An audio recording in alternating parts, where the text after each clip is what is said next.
భద్రాద్రి కొత్తగూడెం జిల్లా భద్రాచల రామయ్యను ఖమ్మం మాజీ ఎంపీ పొంగులేటి శ్రీనివాసరెడ్డి దర్శించుకున్నారు. ఆలయం వద్దకు వచ్చిన పొంగులేటి దంపతులకు ఆలయ ఈవో శివాజీ స్వాగతం పలికారు. పొంగులేటి కుమార్తె వివాహ శుభలేఖను భద్రాద్రి రామయ్య పాదముల వద్ద ఉంచి ప్రత్యేక పూజలు నిర్వహించారు. అనంతరం లక్ష్మీతాయారు అమ్మవారి ఉపాలయంలో వేద పండితులు పొంగులేటి దంపతులకు వేదాశీర్వచనం అందించి స్వామివారి ప్రసాదాలు అందించి శాలువాతో సత్కరించారు.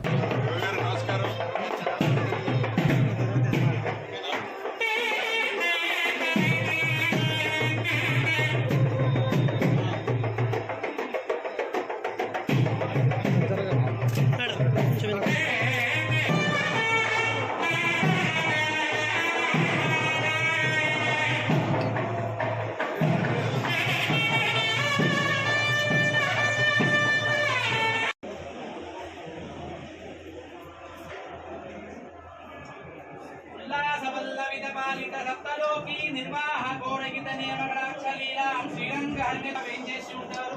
అమ్మవారి యొక్క సోముడు